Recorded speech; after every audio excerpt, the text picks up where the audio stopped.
Hello friends, ધોરણ 9 Sanskrit chapter 7 સંહતિ કાર્યસાધિકામાં આપનું હાર્દિક સ્વાગત. સંહતિ એટલે કે સંગઠન, સંહતિ એટલે કે સંગઠન, કાર્યસાધિકા એટલે કે કાર્યને સિદ્ધ કરે છે. પ્રસ્તુત કથામાં પ્રાણીઓના પાત્ર દ્વારા હિતોપદેશના કરતા નારાયણ પંડિતે આપણને સંગઠનનો મહિમા દર્શાવ્યો છે. તો સંગઠનનો મહિમા દર્શાવતા જે વાર્તા અહીંયા આપી છે એ વાર્તા આપણે મિત્રો સાંભળેલી છે, પરંતુ એનો અંત શું છે એ આપણે સાંભળ્યો નથી. તો એનો અંત પણ આમાં શું આવે છે એ આપણે જોઈએ. આગળના વિડીયોની થોડીક ઝલક એટલે આપણે જોઈ લઈએ કે શાલ્મલી યાની કે શિમળાના વૃક્ષ પર વિવિધ સ્થળેથી આવીને અનેક પક્ષીઓ ત્યાં રાત્રિ નિવાસ કરતા હતા. શાલ્મલી યાની કે શિમળાનું વૃક્ષ ગોદાવરી નદીના કિનારે આવેલું હતું. એના પર રાત્રિ નિવાસ કરવા અનેક પક્ષીઓ આવતા. એમાંનો એક લઘુપતક નામનો કાગડો સવારે એક પારધીને યમરાજના રૂપમાં જોવે છે અને વિચારે છે કે હવે કંઈક અનિષ્ટ થવાનું જ છે. આમ વિચારતો હોય છે તે સમયે ચિત્રગ્રીવ નામનો કબૂતરોનો રાજા પોતાના પરિવાર સહિત ત્યાંથી ઉડતો જાય છે. ત્યારે કબૂતરોએ ત્યાં દાણા વેરાયેલા જોયા અને દાણાને ખાવા માટે લોભાયા. એ શું પક્ષી સહજ એમની વૃત્તિ છે કે ખાવાનું જોઈને લોભાય, લાલચ તો થાય જ. તે સમયે તેમના કબૂતરોને અટકાવતા ચિત્રગ્રીવ તેમને સમજાવે છે કે આ નિર્જન વનમાં દાણા ક્યાંથી નથી, આજુબાજુમાં ખેતર નથી, કોઈ ઘર. તો આ દાણા આપણને ફસાવવા માટે જ અહીંયા કોઈ પારધીએ વેર્યા છે એવું મને લાગી રહ્યું છે. તો આપણું અનિષ્ટ થાય એના કરતાં તમે ત્યાં જશો નહીં. પરંતુ વૃદ્ધો અથવા વડીલોનું વચન કોઈને ગમતું નથી અથવા તેમની સલાહ કોઈને ગમતી નથી. તો એનામાં એમ તો એક કબૂતર એમનો વિરોધ કરતાં કહે છે કે આપણે હવે મૂળ બીજા વિડીયો પર આગળ જઈએ. તો જ્યારે આ પ્રમાણે ચિત્રગ્રીવ તેમને સલાહ આપે છે કે આ ચોખાના દાણાના લોભથી આપણું અનિષ્ટ થઈ શકે છે, ખૂબ વિચારીને કાર્ય કરો. અને એના માટે સરસ એક શ્લોકમાં પણ કબૂતરોના રાજા ચિત્રગ્રીવ તેમને સમજાવે છે. એટલે રાજા નહીં, કબૂતરોનો રાજા ચિત્રગ્રીવ નહીં, પણ નારાયણ પંડિત આપણને સમજાવવા માટે આ શ્લોક મૂક્યો છે કે સારી રીતે પચે તેવું અન્ન, ખૂબ કુશળ પુત્ર, સારી રીતે શાસન કરાયેલી લક્ષ્મી, સારી રીતે સેવાયેલો રાજા, સારી રીતે વિચારીને બોલાયેલું વચન અને બરાબર વિચારીને કરાયેલું કાર્ય લાંબા સમય સુધી પણ ટકી રહે છે. તો એ સલાહને અવગણીને એક કબૂતર કહે છે, શું કહે છે? એતત વચનમ શ્રુત્વા કશ્ચિત કપોતઃ સદર્પમ અવદત. તો આ વચન સાંભળીને, ચિત્રગ્રીવના આ વચન સાંભળીને કોઈ એક કબૂતર સદર્પમ, દર્પ એટલે કે અભિમાન સહિત કહે છે, બોલે છે કે બોલ્યો, આહા કિમ એવમ ઉચ્યતે. અરે આવું કેમ કહો છો? આવું જ જો બોલતા રહેશો તો આપણે ખાવાનું ક્યાંથી મેળવીશું?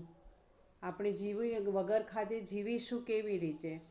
તો એના માટે આ શ્લોક નારાયણ પંડિતે મૂક્યો છે. બંને પંક્તિમાં વિરોધાભાસ દર્શાવ્યો છે.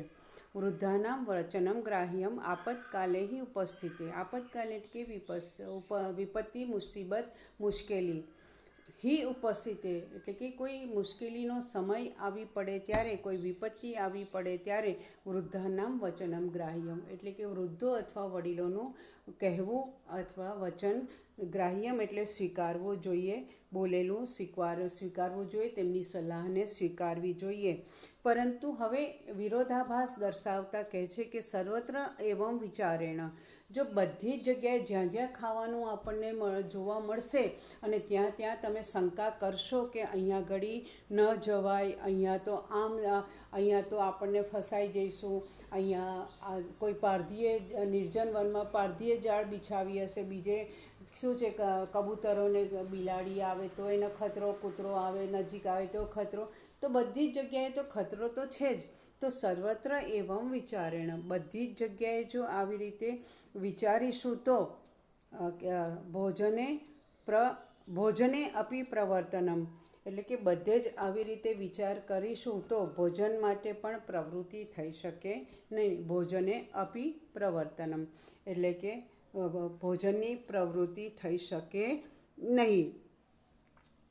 તો આગળ કે છે ઉક્તમ ચ, અને એ પણ કહેવાયું છે, શું કહેવાયું છે? શંકાભિઃ સર્વમ આક્રાંતમ અન્નમ પાન્નમ ચ દુર્લભમ. શંકાભિઃ આક્રાંતમ એટલે કે શંકાઓથી બધું જ છવાયેલું છે. બધે જ જ્યાં જ્યાં જઈએ ત્યાં ખતરો છે, અને હું ધંધો શરૂ કરીશ તો મને એમાં ફાયદો થશે કે મારે ઘરના પૈસા કાઢવા પડશે. કોઈ પણ કાર્ય કરીશું તો એમાં શંકા કરીએ તો કરીશું તો કોઈ કાર્ય આપણે આગળ ધપાવી શકીશું નહીં. તો એમ કહે છે કે સર્વમ આક્રાંતમ અન્નમ પાનમ ચ દુર્લભમ, બધે જ શંકાઓથી બધું જ છવાયેલું છે. અને આવી રીતે જો શંકા કરીશું તો અન્નમ પાનમ ચ દુર્લભમ, અન્નમ એટલે કે ખાન પાન બધું જ દુર્લભ છે, ખાનપાન બધું જ દુર્લભ છે. બધે જ જો શંકા કરીશું તો આપણે અનાજના દાણા મેળવી શકીશું નહીં, ખાઈ શકીશું નહીં. પ્રવૃત્તિ કુત્ર કર્તવ્યા, તો એની આવી ભોજન મેળવવાની પ્રવૃત્તિ ક્યાં કરવી? બધે શંકાની દ્રષ્ટિથી જોઈશું તો પ્રવૃત્તિ ક્યાં કરવી? અને પ્રવૃત્તિ જો ભોજન નહીં મળે તો જીવિતવ્યમ કથમનું વા, તો જીવવું ખરેખર કેવી રીતે જીવવું? બધે શંકાઓ કરીશું અને ભોજન નહીં કરીએ તો જીવીશું કેવી રીતે?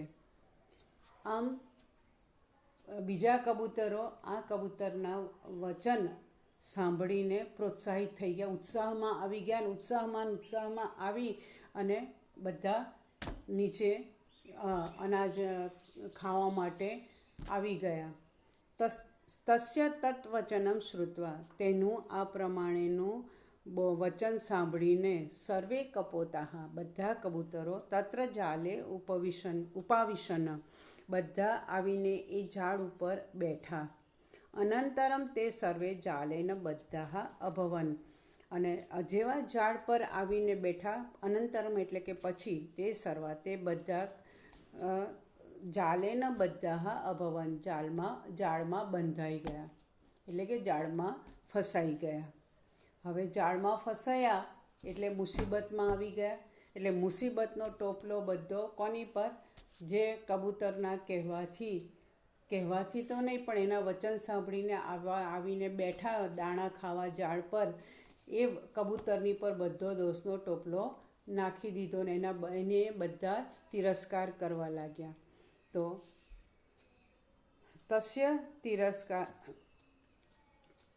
અથ જાલ બધા તે યસ્ય વચનેન તત્ર સંપતન તસ્ય કપોતસ્ય તિરસ્કારમ કુર્વન્તિ સ્મ.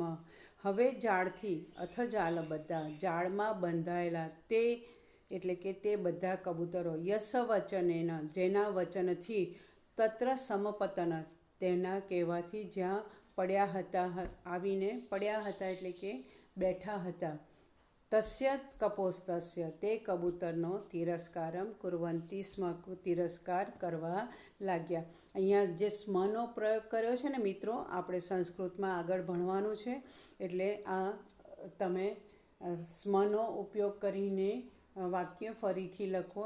એ હું તમને ફરી સમજાવીશ, પણ પંક્તિ બરાબર ધ્યાનમાં રાખજો. તસ્ય તિરસ્કારમ શ્રુત્વા ચિત્રગ્રીવઃ અવદત. હવે બધા કબૂતરો એ કબૂતરનો તિરસ્કાર કરવા લાગ્યા, એને બોલવા લાગ્યા. ત્યારે વડીલ છે, ચિત્રગ્રીવ વડીલ છે, પરિવારનો મોભી છે, વૃદ્ધ છે. બાળકની ઉપર કદી શું છે, માતા પિતા થોડો ક્ષણિક ગુસ્સો કરે, પણ પછી તો પાછા એટલા જ પ્રેમથી બધાને સમજાવે, લાડ કરે, ભાલ કરે. એનું અપમાન કર્યું હતું છતાં પણ ચિત્રગ્રીવ આ બધા કબૂતરોને તે કબૂતર તરફ તિરસ્કાર કરતા સાંભળીને ચિત્રગ્રીવ કહે છે, ખૂબ ધીરજ ધરે છે, ઠંડા મગજથી વિચારે છે કે હવે શું કરવું. તો એ કહે છે, તે કબૂતરોનો તેમનો તિરસ્કાર સાંભળીને ચિત્રગ્રીવ બોલ્યો, વિપત્કાલે વિસ્મય એવ કા પુરુષ લક્ષણમ. વિપત્કાલે એટલે કે મુસીબતના સમયે વિસ્મય એટલે કે વિસ્મય જ શું છે, કા પુરુષ એટલે કે કાયર પુરુષ, કાયર મનુષ્યનું લક્ષણમ એટલે કે લક્ષણ છે. હવે આ તમે જે એકબીજાને પર દોષારોપણ કરો છો એ તમારી કાયરતા દર્શાવી રહ્યા છો. પરંતુ હવે મુશ્કેલી આવી જ પડી છે, તો એનો હલ કેવી રીતે કરવો? હવે એકબીજાની સાથે સંપીને વિચાર કરો કે હવે આ મુસીબતનો સામનો કેવી રીતે કરવો. એવા જે નથી વિચારતા ને એકબીજાની ઉપર દોષારોપણ કરે છે, કોણ છે? કાયર પુરુષ છે. પરંતુ હવે શું કરો? તત અત્ર ધૈર્યમ અવલંબ ઇદાનીમ એવમ ક્રિયતામ. ધૈર્ય એટલે કે ધીરજ, અવલંબે એટલે ધરો. હવે તમે બધા શું કરો? ધીરજ ધરીને અત્યારે ઇદાનીમ એવમ ક્રિયતમ, અત્યારે આમ કરો, આ પ્રમાણે કરો. શું કરવાનું કહે છે? સર્વૈહિ એક ચિત્તી ભૂય જાલમ આદાય ઉડ્ડીયતામ. સર્વૈહિ એટલે બધા, એક ચિત્તી ભૂય એટલે કે ચિત્ત એટલે કે મન, બધા એક મનવાળા થઈને જાલમ આદાય જાલ લઈને ઉડ્ડીયતામ એટલે ઉડી જાઓ. એક મનવાળા થઈને એટલે બધા હવે એક સરખું વિચારો. હવે શું કરવું એ બધા સંપીને એક સરખું વિચારીને બધા એક સાથે ઝાડ લઈને ઉડી જાઓ. સોરી મિત્રો. યતઃ કેમ કે, કારણ કે ખૂબ સુંદર સમજાવ્યું છે આ શ્લોકમાં, આ ઉક્તિમાં બહુ સારું સરસ રીતે નાની નાની વસ્તુઓને પણ જે આપણે અવગણના કરીએ છીએ ને, તો એનું મૂલ્ય કેટલું છે એ આ ઉક્તિમાં સમજાવ્યું છે. અલ્પાનામ આપી વસ્તુનામ સંહતિ કાર્ય સાધિકા. અલ્પાનામ એટલે કે નાની નાની, અપી એટલે પણ, વસ્તુનામ એટલે કે વસ્તુઓ, નાની નાની વસ્તુઓનું સંહતિ એટલે કે સંગઠન પણ કાર્યને સિદ્ધ કરનારું હોય છે. તો નાની નાની વસ્તુઓનું સંગઠન કેવું હોય છે, તો એનું ખૂબ સુંદર ઉદાહરણ આપ્યું છે મિત્રો. તૃણૈ ગુણત્વમ આપન્નૈ બધ્યંતે મતદંતિનઃ. તૃણૈ એટલે નાનકડું તણખલું, જેને આપણે હાથમાં આમ ચપટીમાં લઈને મસળી લઈએ, પરંતુ એ જ તણખલું જ્યારે ગૂંથાઈને, બહુ બધા તણખલા ગૂંથાઈને જ્યારે દોરડું બને છે મોટું, ત્યારે એ દોરડું શું કરે છે? બધ્યંતે મતદંતિનઃ. મતદંતિનઃ એટલે કે મદોન્મત્ત થયેલો હાથીને પણ એ નાનકડું અમથું તણખલું ગૂંથાઈને દોરડું બનીને હાથીને શું કરે છે? વશમાં કરે છે. મદોન્મત્ત હાથીને બાંધી દે છે. નાનકડા અમથા તણખલાની પણ કેટલી કિંમત છે. જ્યારે એકલું તણખલું હોય તો હવામાં ઉડી જાય કે હાથમાં ચપટીમાં મસળી જાય, પણ બહુ બધા તણખલા ભેગા થાય તો મોટું દોરડું બને છે, અને આવા મદોન્મત્ત હાથીને પણ બાંધી દે છે. ખૂબ સુંદર ઉદાહરણ આપ્યું છે મિત્રો. નાની નાની વસ્તુઓની પણ કદર કરવી જોઈએ. ધૂળનો પણ કહે છે ને કે આપણામાં કહેવત છે કે ધૂળનો પણ ખપ પડે છે. ધૂળને આપણે ચપટીમાં રોડી નાખીએ, પણ ના, એનો પણ ક્યારેક આપણે ઉપયોગ કરતા હોઈએ છીએ. આગળ નારાયણ પંડિત હવે આગળ એનો અંત બહુ સુંદર લાવે છે. જુઓ મિત્રો, इति विचिन्त्य सर्वे कपोताः जालम् आदाय उत्पतिताः। આમ વિચારીને બધા કબૂતરો જાળ લઈને ઉડી ગયા. તતઃ સ વ્યાધઃ તાન જાલાપહારકાન અવલોક્ય પશ્ચાત ધાવતી. પશ્ચાત એટલે કે પાછળ, પાછળ પાછળ. તો જાલસ્ય અપહારકા, અપહાર એટલે કે લઈને, જાલસ્ય એટલે કે જાળને લઈને, તતઃ સ વ્યાધઃ તાન એટલે કે ત્યાર પછી, હવે પછી તે પારધીએ શું કર્યું? જાલસ્ય અપહારકાહ એટલે કે જાળ લઈને ઉડી જતા કબૂતરો અવલોક્ય તેમને જાળ લઈને ઉડી જતા જોઈને, પશ્ચાત ધાવતી, પશ્ચાત એટલે પાછળ, ધાવતી એટલે કે દોડ્યો. આમ જાળ લઈને ઉડી જનારાની પાછળ પાછળ તે પારધી દોડ્યો. પરંતુ તાન સુદૂરમ ગતાન દૃષ્ટવા વ્યાધઃ પ્રતિનિવૃત્તઃ. પ્રતિ એટલે પાછો અને નિવૃત્ત એટલે કે પાછો વળ્યો. પરંતુ હવે ક્યાં વ્યાધ એટલે પારધી દોડવાની ગતિ અને ક્યાં બધા એક સાથે ઉડેલા કબૂતરોની ગતિ કેટલી હોય, અને એક તો ઊંચે અને પાછા ખૂબ દૂર સુધી ઉડી ગયા. તો આવી રીતે કબૂતરોને ઝાડ લઈને ઉડતા જોઈને તે પારધી પણ તેમની પાછળ પાછળ દોડ્યો. પરંતુ તેમને તાન એટલે તેમને સુદૂરમ એટલે કે ખૂબ દૂર સુધી, ગતાન ગયેલા, દૃષ્ટવા એટલે કે જોઈને, વ્યાધઃ પ્રતિનિવૃત્ત તેમને ખૂબ દૂર સુધી ઉડી ગયેલા જોઈને પારધી પાછો વળ્યો. લુબ્ધકમ નિવૃત્તમ દ્રષ્ટવા ચિત્રગ્રીવઃ અવદતઃ. લુબ્ધકમ નિવૃત્તમ દ્રષ્ટવા એટલે કે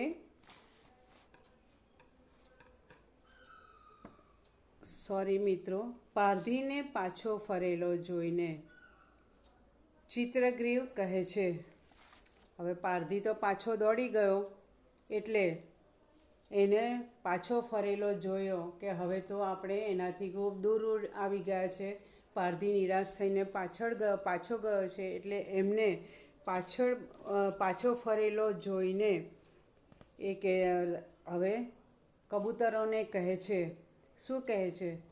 હિરણ્યક નામક એકસ્ય મમ મિત્રસ્ય મૂષકરાજસ્ય સમીપે વયમ ગચ્છામઃ. હવે કે મારો મિત્ર હિરણ્યક નામના કોણ છે? મારો મિત્ર મૂષકરાજ. મૂષક એટલે કે ઉંદર. ઉંદરોનો રાજા કોણ? હિરણ્યક નામના મૂષકરાજની પાસે આપણે જઈએ છીએ. સમીપે એટલે પાસે, વયમ એટલે આપણે બધા, બહુવચન છે. ગચ્છામઃ એટલે જઈએ છીએ. ઉડતા ઉડતા દૂર દૂર જ્યારે જઈ રહ્યા હતા, હવે કબૂતરોને એમ થાય છે કે ચિત્રગ્રીવ આપણને ક્યાં લઈ જશે. તો હવે પારધીને પાછો વળેલોનો જોઈને ચિત્રગ્રીવ કહે છે હવે ઉંદરોના રાજા હિરણ્યક પાસે જઈએ છીએ આપણે બધા, અને તે મારો મિત્ર છે. સ અસ્માન બંધનાત મુક્તાન કરિષ્યતિ. સ એટલે કે તે કોણ? મૂષકરાજ. અસ્માન એટલે કે આપણને, બંધનાત એટલે બંધનમાંથી, મુક્તાન કરિષ્યતિ એટલે કે મુક્ત કરશે. તે આપણને સર્વેને બંધનમાંથી એટલે કે જાળમાં જે બંધાયા છે એમાંથી મુક્ત કરશે, છૂટા કરી દેશે. તતઃ તે મૂષકરાજ્યસ સમીપમ સમ અગચ્છન. સમ એટલે આવી પહોંચ્યા. તતઃ તે ત્યાં આ રીતે પછી, તતઃ એટલે પછી, તે બધા જ ચિત્રગ્રીવના કહેવાથી મૂષકરાજની પાસે ગયા. સમ અગચ્છન તેની પાસે ગયા. ચિત્રગ્રીવસ્ય મિત્રેણ મૂષકરાજેન સ્વકીયૈઃ તીક્ષ્ણૈઃ દંતૈઃ સર્વેષાં બંધનાની છિન્નાની. છિન્ન એટલે કાપી નાખવું. તો ચિત્રગ્રીવના મિત્ર કોણ? મૂષકરાજે. સ્વકીય એટલે કે પોતાના, તીક્ષ્ણૈઃ એટલે તીક્ષ્ણ દંતેહી એટલે દાંતો વડે, સર્વેસામ એટલે બધાના, બંધનાની એટલે બંધનો, છિન્નાની એટલે કાપી નાખ્યા. ચિત્રગ્રીવના મિત્ર મૂષકરાજે પોતાના તીક્ષ્ણ દાંતો વડે બધાના બંધન કાપી નાખ્યા, એટલે કે જાળ કાપી નાખી. ચિત્રગ્રીવો અપી હિરણ્યકસ્ય આભારમ મત્વા. હિરણ્યકનો કોણે આભાર માન્યો? ચિત્રગ્રીવે પણ હિરણ્યકનો આભાર માન્યો અને સપરિવાર યથ ઇષ્ટદેશાન સમ અગચ્છત, એટલે કે તેમને જે સ્થળે જવાનું હતું તે સ્થળે પોતાના પરિવાર સાથે મનચાહ્યા સ્થળે ચિત્રગ્રીવ જતો રહ્યો. આમ એનો અંત ખૂબ સારો આવ્યો. બધા કબૂતરોને કોણે? મૂષકરાજ હિરણ્યકે પોતાના તીક્ષ્ણ દાંતો વડે ઝાડ કાપીને ઝાડમાંથી મુક્ત કર્યા, બંધનમાંથી મુક્ત કર્યા. ચિત્રગ્રીવે પણ તેમનો મૂષકરાજનો, હિરણ્યકનો આભાર માન્યો અને પરિવાર સહિત તે પોતાના મનચાહ્યા સ્થળ પર જતો રહ્યો. આમ મિત્રો, આમાં બે વસ્તુની મહત્તા છે દર્શાવી છે.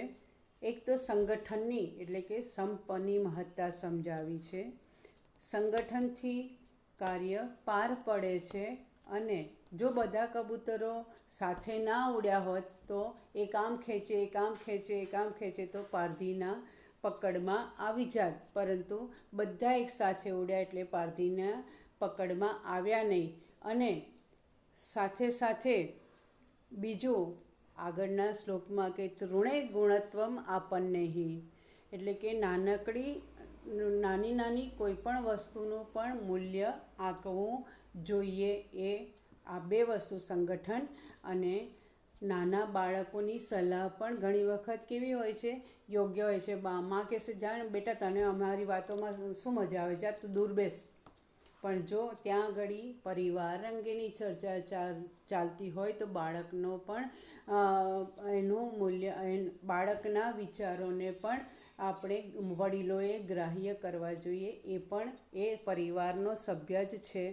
તો આમ સંગઠન અને એકતાનું મૂલ્ય અને નાનકડી વસ્તુઓનું પણ મૂલ્ય આંકવું જોઈએ, એમ આ પ્રસ્તુત કથામાં નારાયણ પંડિતે આપણને સમજાવ્યું છે. મિત્રો, આના શબ્દાર્થ, ભાષાંતર લખી દેજો મિત્રો. અને ત્યાર પછી હવે હું સ્વાધ્યાય પોથીમાંથી PDF બનાવીને તમને આપીશ. તો એનો તમે સ્વાધ્યાય પોથી હોય તો એમાં લખી લેજો, અથવા ન હોય તો ચોપડામાં ઉતારીને નોટ તૈયાર કરજો મિત્રો. આપણે જલ્દીમાં જલ્દી મળીએ અને સાથે મળીને પહેલાંની જેમ પાછો અભ્યાસ કરીએ એવી શુભેચ્છા સહ વિડીયોને વિરામ આપું છું. નેક્સ્ટ વિડીયોમાં